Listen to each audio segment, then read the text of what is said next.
Welcome to another episode of I Need a Session. I'm Kim Wilson, your host. If this is your first time joining, this show is all about self-empowerment. I created a safe space for people to share their stories. I believe every human being has a story that is connected to the healing, the growth, or development of another human being. Once again, I have a wonderful show lined up for you. And 5, 4, 3, 2, hit it. Meet Jan Abbot, originally from St. Louis, Missouri, and now creating therapeutic footprints in Atlanta, Georgia. She has over 13 years of experience in social and human services. Jan Abbot, founder and owner of Abbott's Counseling and Life Coach Solutions, has done therapy with thousands of clients with great results. Her agency has been paramount in the community, helping individuals, groups, couples, and families with everyday challenges. I am joined by my very special guest, Jan Abbott. Yay! Just a little transparency. Jan and I, we go back. She's my colleague. You know, we used to work together many, many years ago. Now she's an entrepreneur. She's a licensed professional counselor. She's one of the best to do it. One of the things that I remember about Jan when we worked together, she had this personality that shine through her counseling skills. And I always love when people have personality because that's where connection comes from. That's when people can really connect with you. And a lot of times that's when we have authenticity. So Jan, welcome. Thank you. Thank you. Anytime I have somebody with a personality and, we go way back, it's like, hey, watch out now. Woo-woo. Woo-woo. I think I personally believe that nothing is just anything. Everything is connected. So about 2 weeks ago, it was episode 11. And it was on Jamari Williams. He was 10 years old. He died by suicide. And one of the things that stood out for me when I was doing that interview with his mother was she said a couple of times that he was bullied for being dark, and he questioned, was he too dark?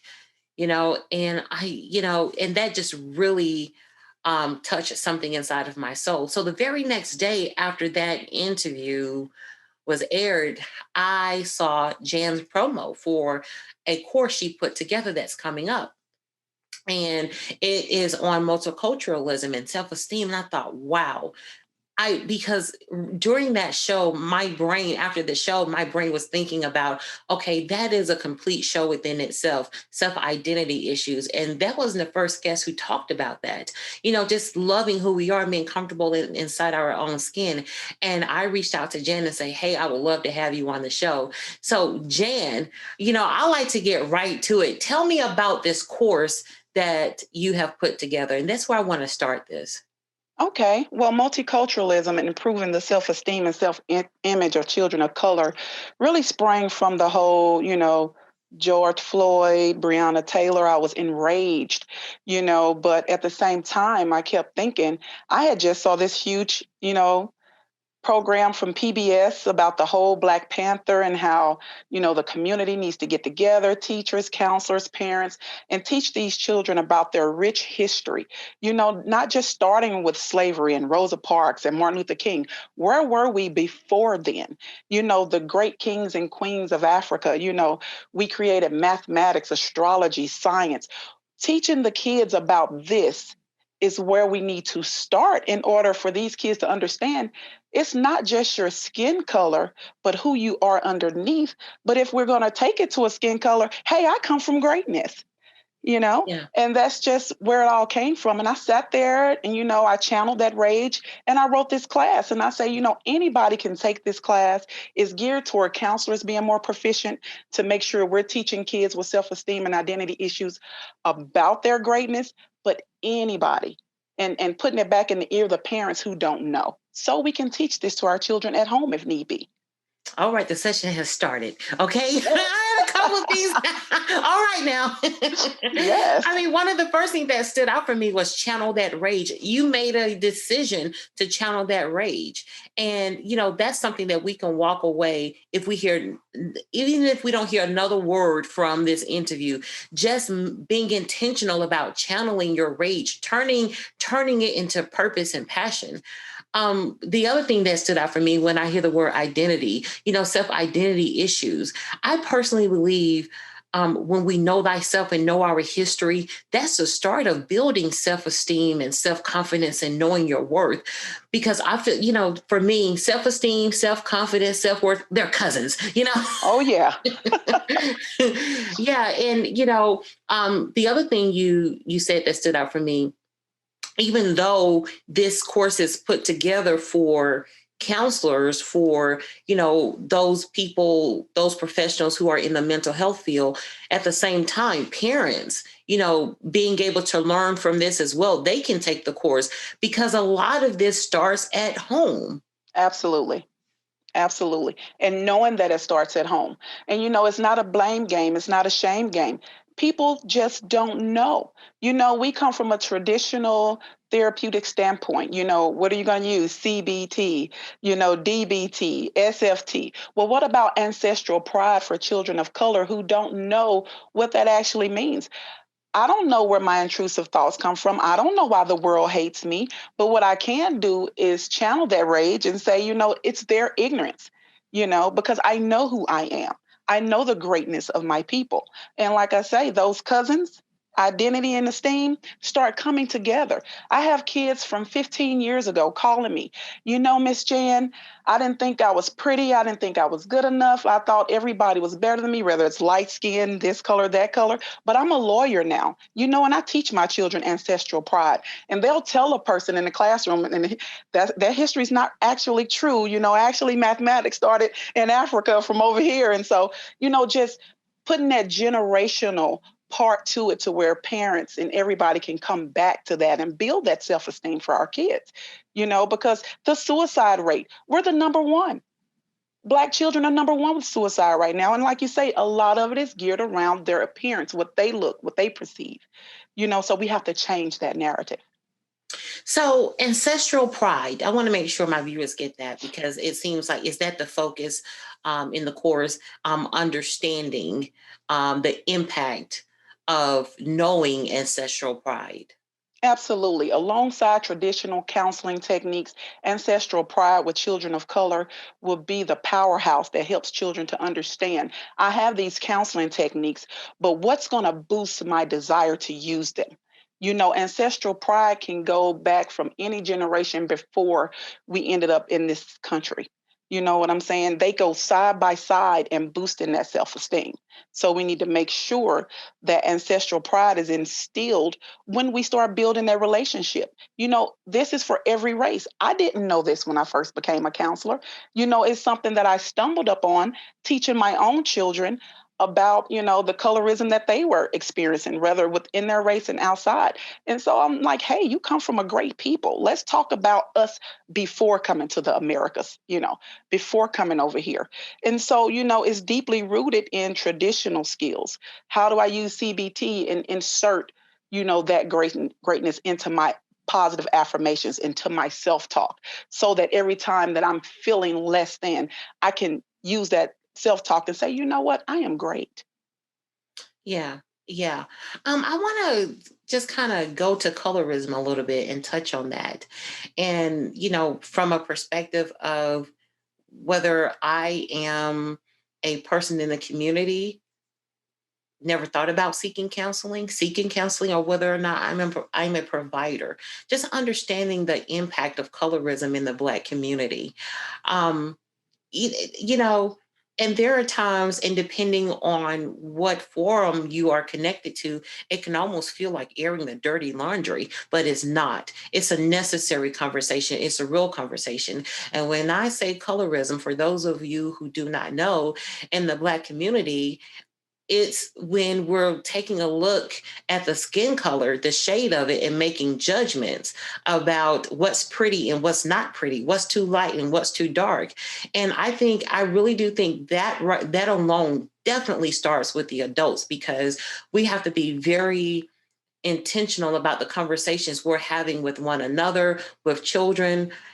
Even when we make jokes, like if somebody is too light, not even, let me take two. There's no such thing as being too light. If somebody is light and somebody nicknames them Ghost. If somebody is dark and somebody give them a nickname of Black, and then we put laughter behind it, that doesn't lead to somebody knowing that who you are is amazing, because we've just taken something amazing and made a joke out of it. And for that person receiving that information and hearing that rhetoric, or being made a joke of, it's chipping away at their self-esteem. What's your perspective on that? Absolutely, absolutely. My mom moved me from St. Louis, Missouri, where I did not know where colorism was, to Mississippi. And I immediately learned colorism like the first week. And I could remember crying and telling my mom, like, they won't play with me because they say I'm too light skinned. What does that mean? And that's when she started to tell me the story of, how it came from plantations and how they were pitted against each other, and how, they would learn to, tell on each other based on skin color, or treat people differently based on skin color. And even people who were of lighter skin color ended up being over the darker slaves. So, it all started with this learned behavior, this learned hate, that just trickled down from generation to generation. And we don't even realize that we're carrying on this mentality. You know what I'm saying? Brown paper bag, it was even to the point where our darker relatives didn't want their children marrying lighter skinned people because of the traumas that they experienced from this. And when it says generational trauma, it trickles down and it just becomes the norm. And, it's most detrimental inside of our own race. We know what the outside world is doing. We know what the outside world is saying. But when it comes from a cousin, an aunt, your grandparent, oh, that's light-skinned problems. Oh, you're pretty for a dark-skinned girl. Ooh. Things like that this is interrace, people. This is learned behavior that's intergenerational, and we have to stop. How can we teach them greatness when we're separated by shades? The African is every shade in a book and has always been, even before slavery. So let's get back to that. Yeah. And I want to just hone in on that word, learned behaviors. I really want people to understand, just like Miss Davis said in that interview 2 weeks ago, hey, we're not born with hate. We're learned. We learned that. And just, I want to even go back to that comment that you said, because I have a friend, we bonded actually many years ago. I jokingly said to her, people give this, it's like a compliment insult, and they don't realize it. When, I can't tell you how many people I've had to say to me, believe it or not, you are cute for a big girl. So, but that's just like somebody, but that goes to next to what you just said. You're cute to be dark skinned. Mm-hmm. Well, what does that mean? Because right there's something you're saying, that what, dark skin is not pretty, it's not beautiful. And I don't, when people are saying it, I don't think it's their intent in that moment to tear you down, to make you feel bad. They're just speaking from a belief system. And my intent in this moment is to help people understand that when we are intentional about disrupting our regular way of thinking and opening ourselves up to a new way of thinking, that creates healing. And we can start healing here, extend that healing towards family members, family extended towards the community. And next thing you know, we're experiencing, a change in our world. It has to start somewhere. Absolutely. Absolutely. I started at home with my kids and I told them, if you ever hear this, you correct that person. You tell them that's a form of racism. I can't be racist. I'm Black. Oh, you can be taught to be racist. It's learned. It's embedded. It's normalized. So in your mind, you're just paying a girl a compliment when the first half is not even necessary and you don't even know that. You're beautiful, period. You Yeah. know? So we have to get to understanding the learned behaviors, the jokes. Let's reverse that. Catch them in the act. You don't have to be mean. Hey, that's a little racist. Yeah. You can't say that. That's not cute. I want to just kind of touch on something that you just said, very powerful, because I want people to see this as a tool. Your voice is a tool. When you said you taught your children to say, that's racist. Your voice is your superpower. And it is always okay to say something. That's part of that whole healing process, when we use our voice, when we feel powerful. And a lot of times when people say stuff to us that we don't like and we take it, we just walk away, it certainly can lead to us feeling powerless instead of empowered. And so whenever we feel like we can do something, that's the healing space right there. Absolutely. And we have to get our counselors in that same space, because as a counselor, I hear 5 and 6-year-old kids say this. You're a crybaby because you're light skinned. You know, Yeah. Yeah. Kindergarten, that didn't just pop into their minds. You Yeah. know, it didn't. And I have a clip that I'm going to show during the class, which is so profound. A TV personality, I can't recall his name right now. He did a little small study in the classrooms, and he showed kids the range of colors from whitest white to the darkest dark. And he would ask questions like, who's the pretty one? Who's the smart one? Who's the ugly one? Who's the dirty one? And over 70% of the African American children said the best thing was always the lighter. The worst thing and the dumbest thing and the dirtiest thing was always the darkest. Where does that come from? Yeah. Yeah. You know? So we have to change that narrative. I think that's the other reason why I'm excited about this course that you're doing.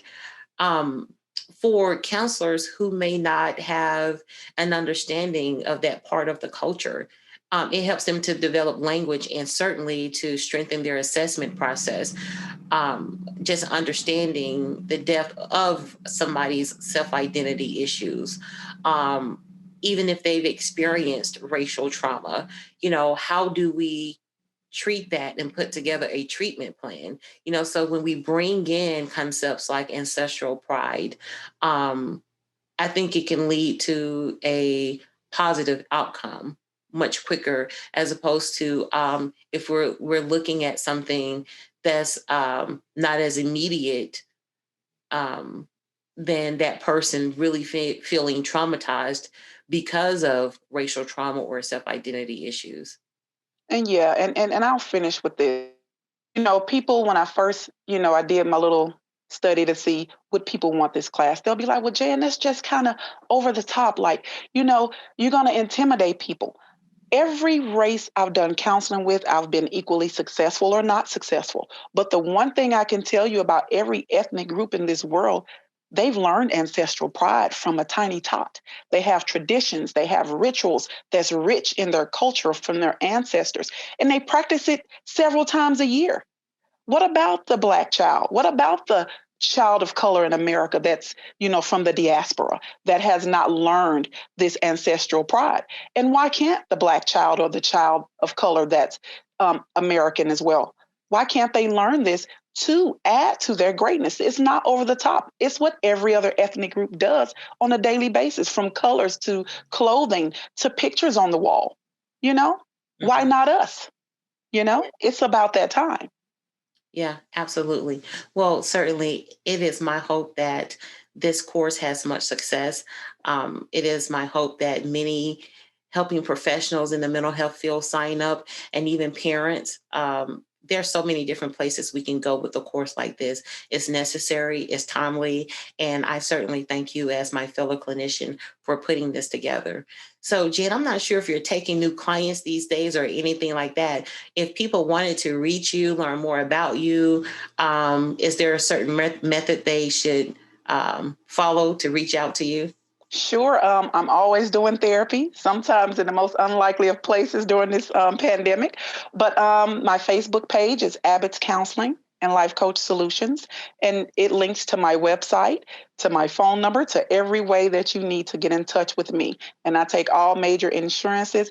And of course, being where we come from, I do some pro bono and sliding scale work for my people. Absolutely. So I'm going to have Jan's information in the show notes, so you can just look right down at the bottom. There'll be a link to connect you to her Facebook page if you want to learn more about her and register for her course. Jan, you could have been anywhere in this world, but you chose to hang out and rock and roll with me today, and I don't take that lightly. No problem, darling. It was my pleasure. Our roots go deep. Amen. Absolutely. If anybody has not told you all today, let me be the first to tell you, you are amazing. Do not forget to hit the subscribe button and turn those notifications on. Until next time, I'll see you next week. Onward and upward.